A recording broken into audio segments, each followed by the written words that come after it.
अजित पवार गटाचे नेते आणि मंत्री धर्मराव बाबा आत्राम यांनी रोहित पवार यांच्या ईडी चौकशीवरून शरद पवार गटावर निशाणा साधलाय।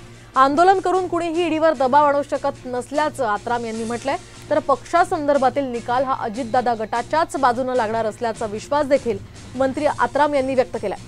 अजित पवार पक्षाचे प्राथमिक सदस्य आहेत, शरद पवार नाहीत, तरी ते आदेश देत होते असंही यावेळी आत्राम म्हणाले।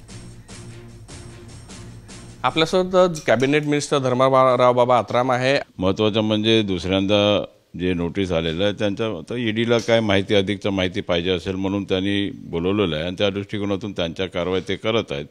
ह्याच्यामध्ये लोक म्हणतात ईडी केंद्र सरकार चालवते अशा प्रकारच्या लोक आरोप करतात, परंतु माझं आहे की ईडीवर न केंद्र सरकारचा दबाव आहे आणि असं आंदोलन करून ह्यांच्यासुद्धा काय दबाव पडणार नाही, कारण की ईडीला माहिती पाहिजे असते आणि ईडीला माहिती देणं आपलं काम आहे। त्यांना माहिती आपण दिलं की विषय समाप्त होते। इकडे साहेब प्राथमिक सदस्य नाही, न क्रियाशील सदस्य नाही, काहीच नाही आणि त्या दृष्टिकोनातून जेव्हा सदस्यच नसतील तर ते अध्यक्ष कसं होणार।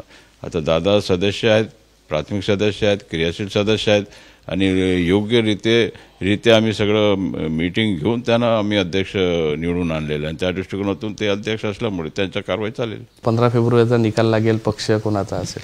पक्ष आमचे अजितदादा हे नेते आहेत, त्यांच्या विरोधामध्ये जाऊ शकत नाही, कारण की ते ऑथराइज्ड प्राथमिक सदस्य असलेल्या नेतृत्वाखाली आपण काम करत आहोत आणि ते त्यांच्याच बाजूने लागणार आहे, आमच्या बाजूने लागेल। व्हिडिओ जर्नलिस्ट सौरभ हुलेसह पराग डोबळे, साम टीव्ही न्यूज, नागपूर।